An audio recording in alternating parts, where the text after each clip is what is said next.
I've got something important to say to Raekwon the chef of Wu-Tang Clan. I'm sorry.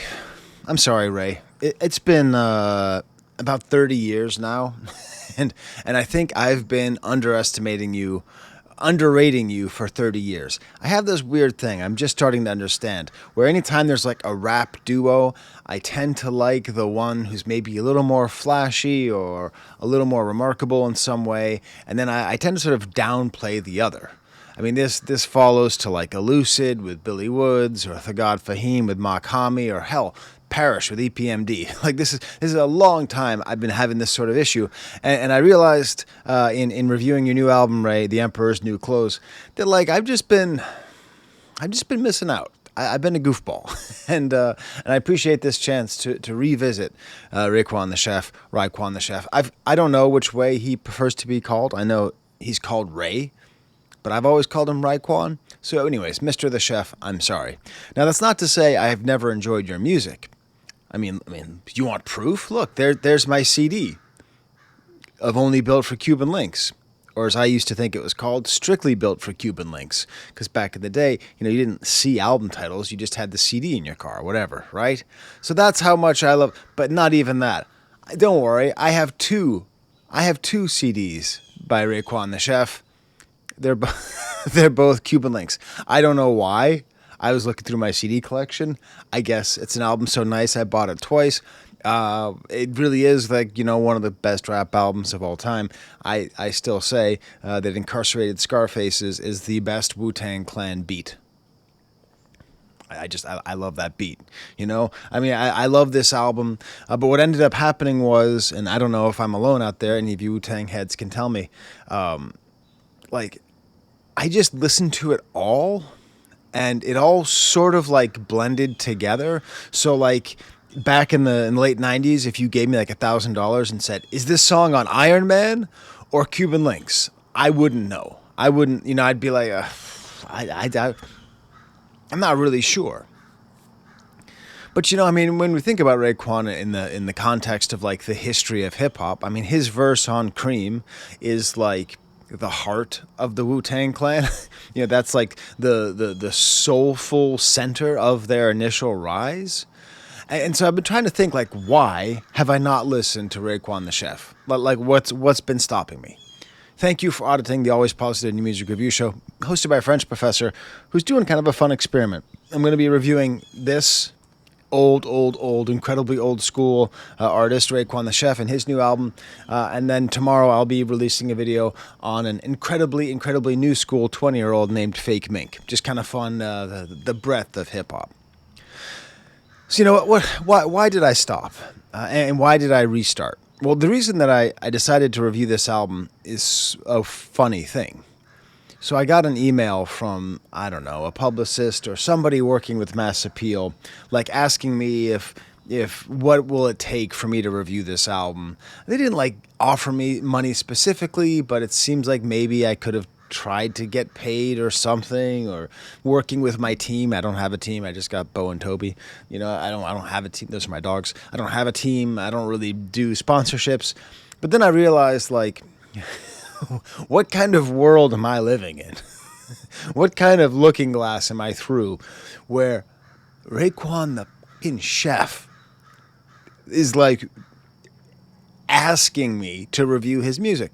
Think about the kid. Think about the 19, 20-year-old me sitting there listening to this album on repeat, just obsessed with the whole world of Wu-Tang Clan, and all of a sudden, I'm now being asked to review it. So that's just kind of a nice reminder. And it was a nice reminder that, like, if it was a Ghostface album, I would have reviewed it right away. So what is it? Why did I stop listening to Raekwon the Chef? And this is what I want to impart to you with my life in music. Sometimes it's just not that deep, I guess. Why did I stop listening to Raekwon the Chef, even though I liked his first album so much I bought it twice? It's Brad's fault. So Brad's my friend, one of my best friends. We sort of would get into things and we just go totally crazy together into those things. And so one of the things we were super into was Wu-Tang Clan. And I really trusted his taste. and he bought Immobilarity, the second Raekwon the Chef album. And I remember where I was. We were driving on Charles River Road in Watertown, kind of near Watertown Center, all right, kind of near the Blockbuster where I used to work. And I was like, oh, hey, Brad, how's that Immobilarity album? He's like, yeah, it's not very good. I was like, oh yeah? And he kind of made fun of the title a little bit, Immobilarity. And these birds are intense behind me. But then he's like, yeah, Ghostface isn't on it. RZA's not producing it. There's just way too much of this like America cream team. And I sort of, all right. And I listened to like maybe 3 or 4 songs, and that was it. That moment back in 97, whenever that was that happened, I just basically said, all right, well, I'm done listening to Raekwon the Chef solo art. And that's not on him. That's on me. I've actually gone back and listened to the album. It's pretty good. Immobilarity is pretty good. The Lex Diamond Story, I went back and listened to that. That's less good. I mean, it's got Ice Cream Part 2. I'm famous for disliking Ice Cream. I don't like that song. And Ice Cream 2 is even worse.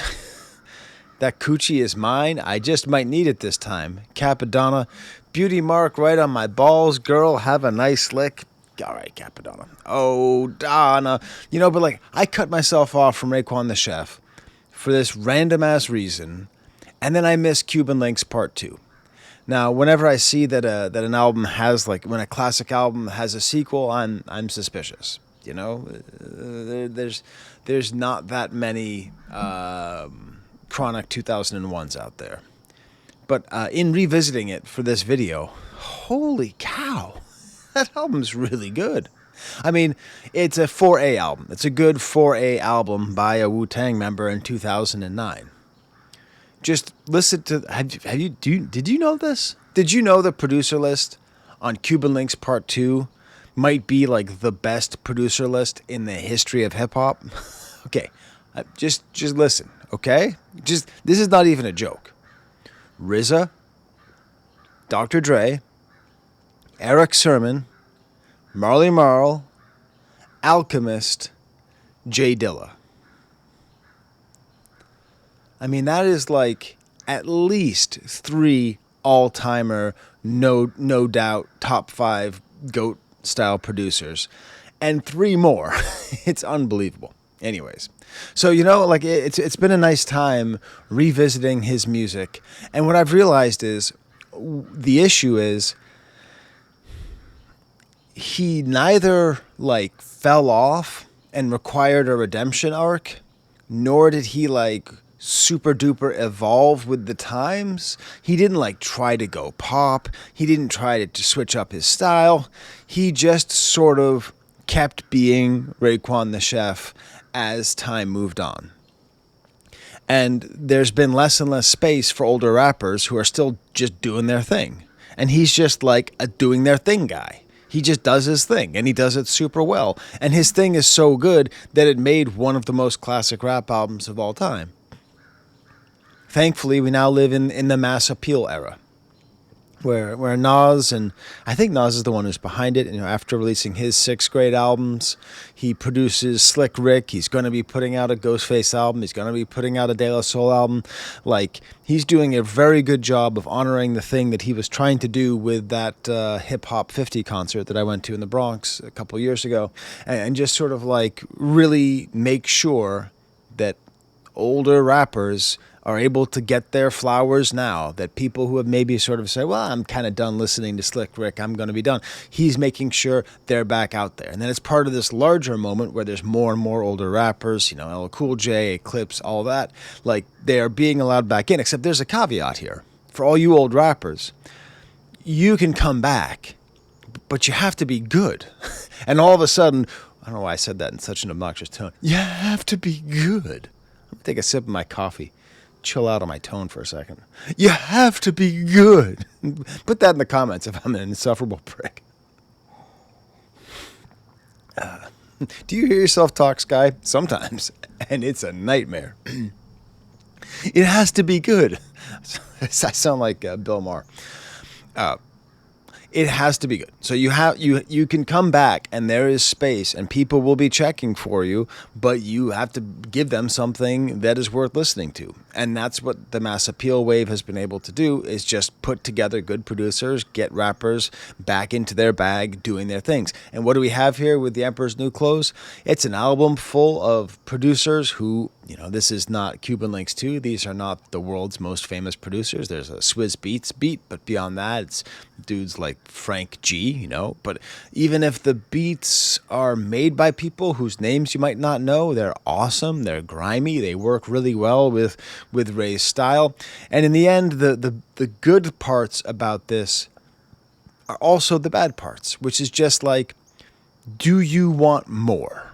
Do you want more Raekwon the Chef? Are you set with owning 2 copies of Only Built for Cuban Links? By the way, so this is not an ad, right? But I saw on Raekwon's website that they are selling beach towels with this image, and I think I have to get it. That is like one of my favorite images, the weird Last Supper image on the inside of Only Built for Cuban Links. Man, you want to know how funny it was back in the day? When I was listening to this back in the 90s, I had no idea it was about crack. I didn't know the chef thing. I didn't know what this was. I didn't know. I didn't know the lingo. So much of that era was really lost on me. Anyways, do you want more units of Raekwon the Chef? I do. I'm happy. I'm going to go to Record Archive later. I'm going to go to the CD bin. And if they got a Mobilarity, I'm going to buy a Mobilarity. And if they got Cuban Links 2, I'm going to buy Cuban Links 2. I need to have more Raekwon in my life. I really enjoyed this album. Is 17 tracks, 5 skits. There's 2 songs which I skip because they're too much singing, but they're not like bad songs. So, you have at least just 10 great units of Raekwon the Chef. That's a wonderful mixture of Ray solo and Ray with guests. And the way that he's using guests it's a really smart way. Like they're well chosen. He's not hiding behind the features. Sometimes old artists come back and they hide behind the features. Like, you remember me from '83. Now let's listen to Ja Rule. That any DJ out there, please turn that into a song. That's some of my best work. It has to be good. Like he's not hiding behind the features. He is just a man whose style I love. And I think at the end of the day, his voice I like. I think that's what it really is. I think when it comes down to it, I love his style. The improvisational brilliance, the absurdity, the coolness. He still has that youthful idgaf energy of just sort of like, I'm going to rhyme some things with words that are just kind of goofy. They're just kind of loose. But I think what it is I just his actual voice, his kind of smoky voice, just doesn't quite do it for me. The title of the album, now it's not Cuban Links Part 3, which I really appreciate. It allows it to be on its own. But why is it called The Emperor's New Clothes? I can't figure this out. If you don't know, Emperor's New Clothes was a short story written for children, 1837. Hans Christian Andersen, a Danish guy. I was actually included in the same book as The Little Mermaid, which is pretty interesting. But the whole story, if you don't remember it, it's like an emperor who's surrounded by yes men, and someone makes him new clothes, but the clothes are just nothing. It's like literally nothing. But he's surrounded by so many yes men, he gets so gassed that he goes out into public naked, and everyone is so afraid of him, and he's such a powerful dictator that they just keep clapping until a little boy says, he's naked, and then everybody laughs and realizes that we need this truth teller. So like I don't think this is a Trump thing. Who's the emperor? Wouldn't he want to be the emperor? Because like an emperor is like a super badass thing. I'm sorry, there's some kind of very aggressive looking ant over there. Actually, no, those are mating ants. All right, I'm going to have to not watch ants fuck this entire video. This is, okay, Skye, focus. Focus. That's tough. It has to be good. So I don't quite really know. I don't really know why he's calling it that, except that it's like a cool fixed expression. I don't know. It seems to me like what he's trying to say is that I'm the emperor. Check out my new clothes, which totally goes against the spirit of the actual story. Doesn't matter. So yeah, the worst case scenario of this album is that it can be more units of Ray. The best case scenario of this album is it is more units of Ray. I almost didn't cover it because I got sort of annoyed that he keeps on plugging his cannabis dispensary. And if you know anything about me, I'm not entirely... I am not happy that cannabis dependency is being treated so lightly by civilization. But what the fuck, Skye? Who am I? People want to get high. People want to get high. I'm glad that they're not going to jail for it. And if someone is going to make money on it, I'm glad it's not just going to be VC vultures. You know, I'm glad it's going to be, you know, some old school hip hop heads. So, you know, we start off with the intro, kind of an old school. You know, I hear he's some kind of old school kung fu. I hear the swordsman lives in the hills. He lives in the hills, but he will never come down. He won't come down until he has been summoned. But, Master, what could summon such a swordsman? Okay, I just made that up. I don't remember what the actual intro is, but at a certain point, you've heard enough kung fu intros to know what they are. Opens up with the track Bear Hill. Just awesome. You know, you hear it, and you're just happy. This killer vocalizing in the back, and this clap, and yeah, got my 1-year-old dancing right off the bat. Driving in the 7, caught him at a light. Yeah, it's heaven. 90-carat face. That's my brethren. Chef criminals have to eat felons. Chief hell every can't flex with me. Jaws filled Star Hill, dope from Park Hill, where fiends walk walls and cartwheels. I'm not your average type rapper. Check my batting average. Cat, I'm a snapper. What does that mean? Doesn't matter. It's Raekwon the Chef over a dope beat. Check my batting average. Cat, I'm a snapper. It doesn't matter. That's that ability where wu-tang alumnus, shit. Anyways, people who are from, sorry about my Latin, people who are from the Wu-Tang tend to have this looseness to their rapping because a lot of it started like with actual improvisation, and this stays on there. I'm not your average type rapper. Check my batting average, cat. I'm a snapper. Like, that's just about the flow. It rhymes, but it's about the flow. It's great. Next song is called Pomegranate. Man, they massacre the spelling of that word. That's okay. This is the first track where I was a little bit like, I'm not sure. I'm not really sure because this feels a little backwards looking. This is a little too much like, hey, remember old Wu-Tang beats? I believe it has the hi-hatchy beat, you know, the same one that was on Incarcerated Scarfaces, you know, but still, it's a good beat. Carlton Fisk, very funny and cool. That friend of mine, Brad, we were texting about this album, and he's like, did we not know there was a rapper named Carlton Fisk? And I was like, yeah, I don't think we did, you know, because before the internet and stuff, like, they would reference Carlton Fisk, but I think we must have heard him a bunch of times and just thought it was Inspector Deck. Anyways, he's very funny and cool. Biscotti guava cake, wanna like the raw.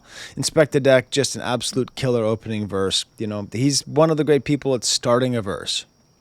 I step with the steppers, foot on the neck, applying pressure, eating good, piling on extra. Cold as Minnesota weather, I send them home in a stretcher. Facts, I go crazy over lesser.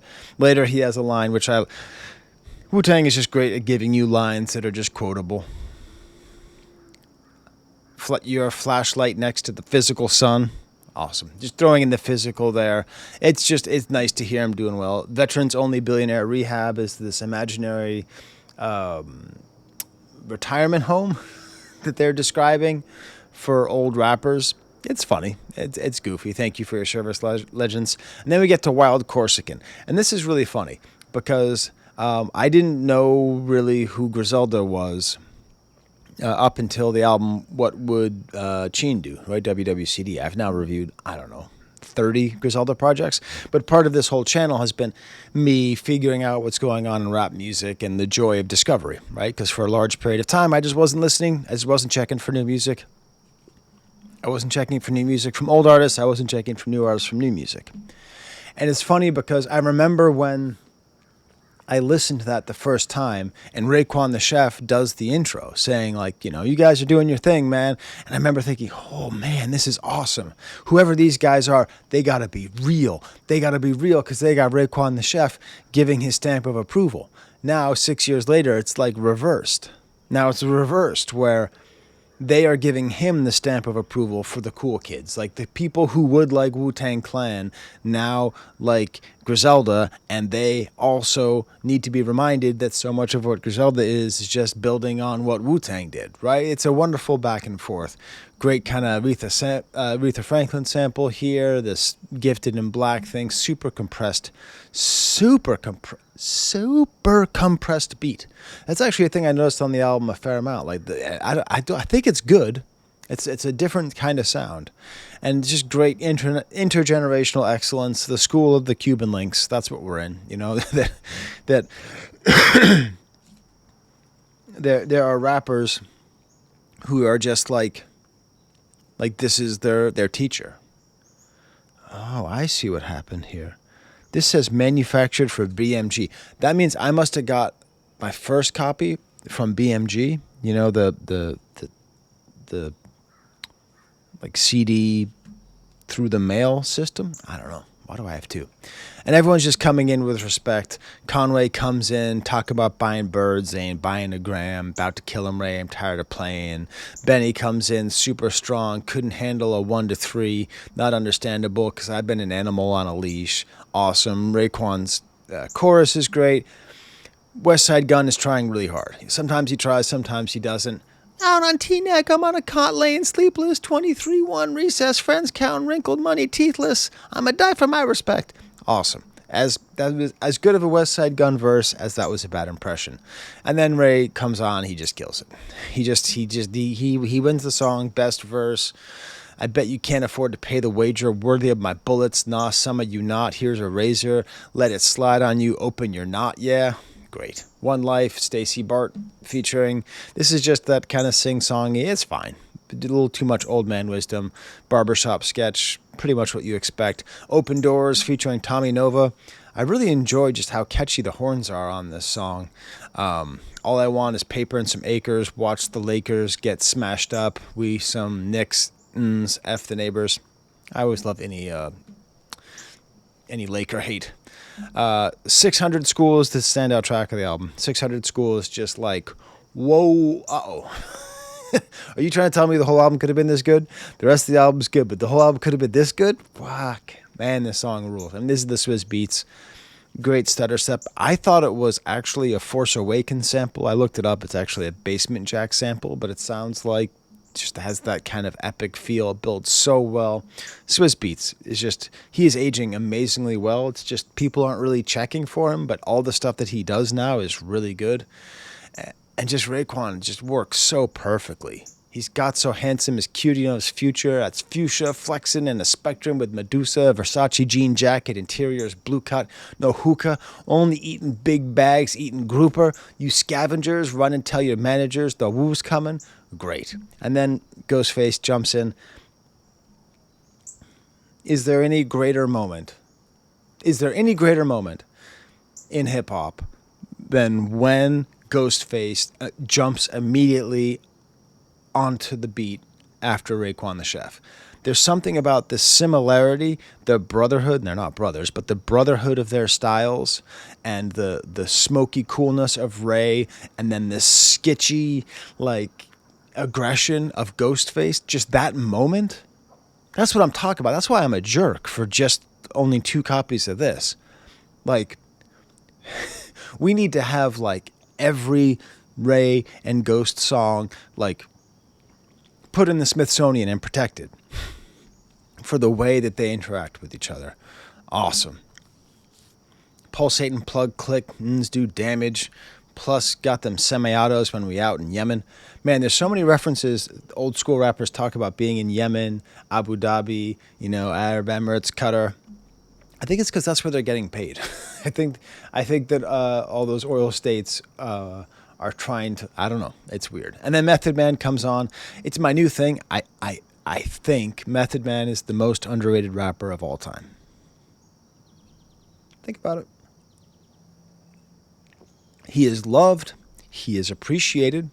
He is the most popular member of Wu-Tang Clan, and that's weird. But as a rapper, I think he's underrated. I mean, the amount of like multisyllabic insanity he's got going on here and mosaic rhyme he's got going on here. If people know you already know it's an issue, you foul now, it's official, let the people blowing them whistles, a ref's not a reference when people's going against you, you press not impressive, the people pressing to bench you. He's a hungry man. The guy that plans it, produced by Rhodes Art, great beat, kind of a smoky, kind of a Marvin Gaye sample here. Wow, man, have you heard Marvin off of a couple projects ago by Raekwon, the track produced by CeeLo? Man, he tells the whole story of Marvin Gaye. It's beautiful. It's beautiful. What's wrong with me, Skye? Anyways, it's just a story, basically him talking to himself. He's always been a great storyteller. It just seems to be about, like, I don't know, stomping some guy to death. Does have a great line in the background. Mindy from Wendy's was there. Mindy from Wendy's was there. Mindy from... It has to be good. Da Heavies is the next song. Cool piano beat. Vinyl crackle. Pav Bundy. I don't know who you are, but you made a great beat. Awesome suspense in it. Awesome improvised style. Welcome in. Let me show you my palace. Officer Fullbeard. Hilarious name for a skit. The Omerta.